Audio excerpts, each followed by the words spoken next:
नमस्कार बच्चों, आज हम हिंदी में र का प्रयोग के बारे में पढ़ेंगे। र एक बड़ा ही निराला व्यंजन है। वर्ण र के विभिन्न रूप हैं, जैसे र को यहाँ पे रेफ रूप में दिखाया गया है जब र शीर्ष पर लगता है, और ये दोनों रूप र के पदेन रूप है जब पैर में र लगता है।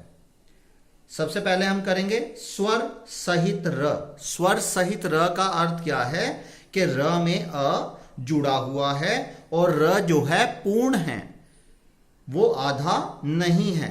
तो स्वर रहित र शब्द के प्रारंभ, मध्य या अंत कहीं भी प्रयोग होता है। जैसे आपने देखा रमन, 12 शहर, तो यहां जो र है वो शब्द के प्रारंभ में है, 12 में र जो है मध्य में है, और शहर में जो र है वो अंत में है। तो इस प्रकार जो स्वर सहित यानी जो पूर्ण र है वो प्रारंभ, मध्य या अंत कहीं पे भी प्रयोग हो सकता है। उसके बाद र का रेफ रूप, ये जो मैंने मात्रा पहले दिखाई थी, ये कौन सी मात्रा थी? रेफ की, यानी ये कहां लगती है? शीर्ष पर। देखिए जरा, स्वर रहित र। स्वर रहित र क्या हुआ? र यानी आधा। स्वर रहित र मतलब र आधा, जिसके साथ अ नहीं जुड़ा हुआ। जब किसी स्वर सहित व्यंजन से संयुक्त होता है तो उसके शीर्ष पर रेफ के रूप में लिखा जाता है। अब यहां समझने की कोशिश करें, ये क्या है कि हमारा जो र है वो क्या है? स्वर रहित है, अर्थात र आधा है, और स्वर सहित व्यंजन यानी उसके बाद जो व्यंजन आया वो क्या है? स्वर सहित है, अर्थात पूरा है। तो उसके साथ जब र जुड़ेगा यानी संयुक्त होगा तो वो किस रूप में प्रयोग होगा? रेफ के रूप में। जैसे आप यहां देखिए, धर्म, धार्मिक, शीर्ष, तो यहां पे र जो है रेफ के रूप में म के ऊपर, यहां मात्रा के ऊपर, शीर्ष यहां श के ऊपर र जो है रेफ के रूप में प्रयोग हो रहा है। अर्थात जो यहां ऊपर है वो र क्या है? आधा है, और जो दूसरा व्यंजन है वो क्या है? पूरा है। तो जब आधा र पूरे व्यंजन के साथ जुड़ता है तो उसके शीर्ष पर लग जाता है। जैसे अब कुछ उदाहरण देखिए, जैसे पूर्ण र का उदाहरण तो क्या था? घर। घर के अब हम यहाँ पे वर्ण पृथक करके देखते हैं, यानी अलग अलग टुकड़े करके देखते हैं, वर्णों को अलग करते हैं। तो देखें, घर किससे मिलकर बना है? घ, ये क्या है? हलंत, यानी घ आधा जमा अ जमा र आधा जमा अ, ये क्या बना? घर। यहां पे जो र है वो किसके साथ है? स्वर सहित। और यहां पे धर्म, धर्म में क्या है? हमने बताया था कि जो र होगा वो क्या होगा? स्वर रहित होगा। जैसे धर्म, ध जमा अ, यहां ध पूरा हो गया, जमा र क्या है? आधा, जमा म जमा अ, यानी म क्या है? पूरा। आप यहां पर एक दूसरे तरीके से भी इस चीज को याद कर सकते हैं कि हमेशा कोई बड़ा बच्चा छोटे बच्चे को अपने शीर्ष पर, अपने कंधे पर बिठा सकता है, जबकि छोटा बच्चा बड़े को अपने कंधे पर नहीं बिठा सकता। तो यहीं पे देखिए आप, यहां छोटे का अर्थ क्या है? यहां र जो है वो म के ऊपर यानी शीर्ष पर है, अर्थात छोटा कौन हुआ? र, यानी जब शीर्ष पर लगा है तो र क्या है? छोटा, अर्थात आधा।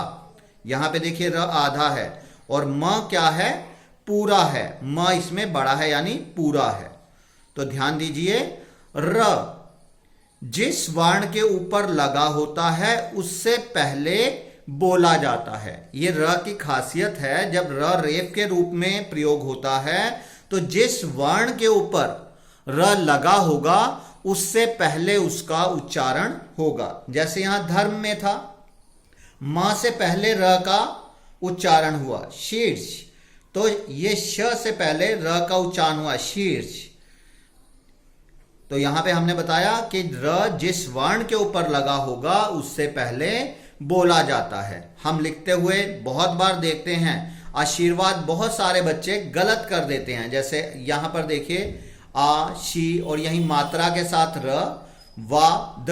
तो हमने अभी क्या बताया कि र जिस वर्ण पर लगा होता है उससे पहले बोला जाता है। अगर आपने र को श पर लगा दिया तो इसका उच्चारण क्या हो जाएगा? आर्शीवाद। तो आर्शीवाद तो कोई शब्द ही नहीं होता, इसलिए ये उच्चारण भी गलत हुआ और ये वर्तनी भी गलत हुई।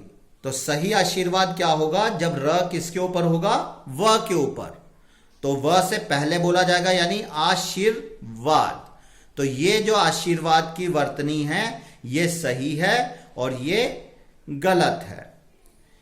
और यदि आगे वाले व्यंजन पर कोई मात्रा है तो रेफ मात्रा के ऊपर लगता है। जैसे अभी हमने बताया कि अगर वर्ण पूरा है और र आधा है तो वो उसके शीर्ष पर लगेगा, लेकिन अगर उसी व्यंजन के ऊपर कोई मात्रा है तो वह र कहां लग जाएगा? वो शीर्ष पर कहां लगेगा? मात्रा पर। जैसे देखिए आर्थिक, आर्थिक में थ को कौन सी मात्रा है? छोटी की, तो यहां पे ये र लग गया। और इसी तरह सर्दी, द को बड़ी की मात्रा है तो र मात्रा को इस प्रकार लगा। ठीक है, तो ये तो था जब र क्या होगा? स्वर रहित, अर्थात र क्या है? आधा है। ठीक है, इसके आगे हम करेंगे स्वर रहित व्यंजन जब स्वर सहित र के साथ जुड़ता है। अब जो है, जो सिचुएशन है वो उल्टा हो गई है। कैसे भला?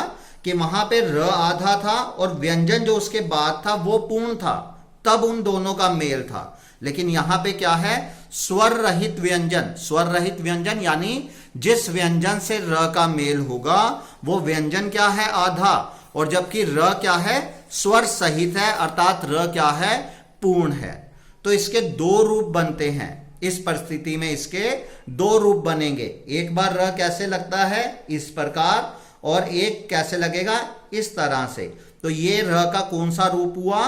पदेन रूप। और र जब शीर्ष पर लगा था तो वो कौन सा रूप था? रेफ रूप। और ये कौन सा रूप है? र का पदेन रूप। तो जैसा देखिए, जैसे द्रव, द्रव में द के पैर में इस प्रकार से ये वाला जो र है ये लगा, ऐसे ही नम्रता म के पैर में र लगा। अब हम इसके वर्ण पृथक करके देखते हैं, वर्णों को अलग करके देखते हैं। देखिए ये क्या है? क्रम। तो अभी हमने बताया था कि जो बड़ा बच्चा है वो छोटे को शीर्ष पर बिठा सकता है, यानी यहां पे जो र है उसने किसको शीर्ष पर बिठाया है? क को। तो यानी जो शीर्ष पर होगा वो क्या होगा? छोटा, अर्थात आधा। तो आप यहां पे इसके टुकड़े देखिए, क हलंत यानी क आधा जमा र जमा अ। तो यहां पे र क्या है? पूरा है और क क्या है? आधा है। तो क्रम में क्या हुआ? क आधा जमा र जमा अ जमा म और जमा अ। तो ये था क्रम। इसी प्रकार प्रदूषण का हम वर्ण पृथक करके देखते हैं। प्रदूषण, यहां र ने किसको शीर्ष पर धारण किया? प को। तो यहां पे प जो है वो आधा हुआ और र जो है वो पूरा हुआ। जैसे प हलंत प आधा जमा र जमा अ, तो र पूरा। प्र द जमा कौन से ऊ की मात्रा है? बड़े ऊ की मात्रा। तो यहां पे द जमा ऊ जमा श जमा अ जमा अण जमा अ। तो ये प्रदूषण के हमने क्या किए? वर्ण को पृथक करके लिखा। इसी प्रकार जब स्वर रहित ट्वर्ग, ट्वर्ग क्या था? हमने पहले पढ़ा था ट्वर्ग में क्या होता है? ट ठ ड ढ अण। इन व्यंजनों के साथ जब स्वर सहित र, स्वर सहित र मतलब पूरा र जुड़ता है तो यह व्यंजन के नीचे ये दो तिर्यक रेखाएं इस प्रकार से रूप में लगता है। जैसे आपने देखा ट ठ ड, हमने बोला था ट्रक में इस तरह से र लगेगा, ड्रामा इस तरह से र, ड्राइवर।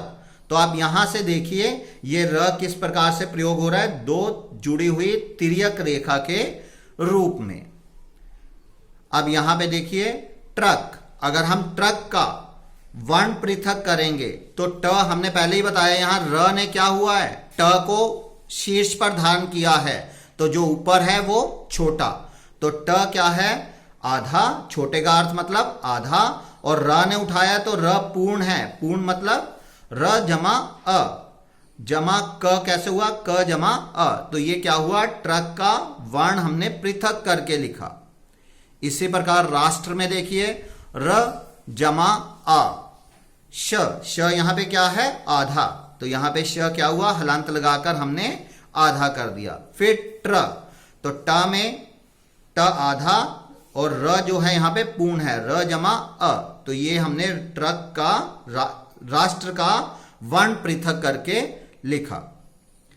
अब जब श र से जुड़ता है, ये श कौन से वाला है, श शलगम, जब आधे श के साथ र जुड़ता है तो क्या बन जाता है, श्र, जैसे श्रम, श्रीमान, तो इस तरह का जो श्र देखेंगे तो श में क्या जुड़ा हुआ है, र।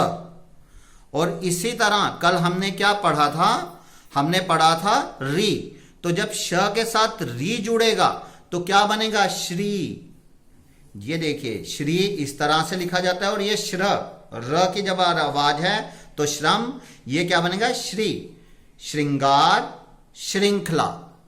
तो ये दोनों का अंतर हमें पता होना चाहिए कि श के साथ जब र जुड़ रहा है, यानी र क्या है, व्यंजन, जब श के साथ र व्यंजन जुड़ रहा है तो इस तरह से श्रम, श्रीमान बनेगा। और जब श के साथ री, री यानी स्वर, जब श के साथ स्वर री जुड़ता है तो क्या बनता है, श्र, यानी श्रृंगार, श्रृंखला। तो यहां देखिए बेटा, र का पादेन रूप और री दोनों में अंतर है। जैसे यहां पे ग में हमने र को जोड़ा तो क्या बना, ग्रह, और यहां पे ग में क्या जोड़ा, री, तो क्या बना, गृही। जैसे ग्रह, हमारे सौरमंडल में 9 ग्रह हैं और हम बच्चों को गृह कार्य देते हैं, गृह कार्य मतलब घर का कार्य। इसी तरह प के पैर में र है, ये क्या है, प्रथा, कि हमारी तो ये प्रथा चलती आ रही है, ये क्या है, प्रथा। और प में जब री जुड़ा तो ये क्या है, पृथ्वी, री। ऐसे ही व में र जुड़ा तो यहां पे र जुड़ा तो ये क्या है, व्रत, व आधा और र पूरा, और ये क्या है, वृत्त, व में क्या जुड़ी, री, व में र जुड़ना क्या हुआ, व के साथ क्या जुड़ा, र व्यंजन, और व में री क्या जुड़ी, स्वर। तो ये दोनों का आपने अंतर ध्यान में रखना है।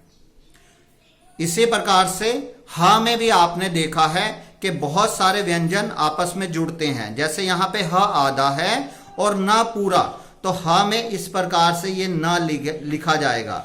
जैसे यहां देखिए जाह्नवी, यहां पे कैसे तोड़ेंगे हम, इसके वर्णों को कैसे विच्छेद करेंगे। जो ह है वो शीर्ष पर है तो ह क्या हुआ, आधा, और न क्या हुआ, पूरा। ऐसे ही ह में म जुड़ा तो ये ह, और इसके साथ ही इसके पैरों में हमने क्या जोड़ दिया, म, जैसे ब्राह्मण, ठीक है। तो यहां ह क्या है, आधा, और म क्या है, पूरा, क्योंकि म ने ह को अपने शीर्ष पर रखा है। तो जो शीर्ष पर होगा वो आधा, और जो म होगा जिसने शीर्ष पर बिठाया है वो क्या होगा, पूर्ण होगा।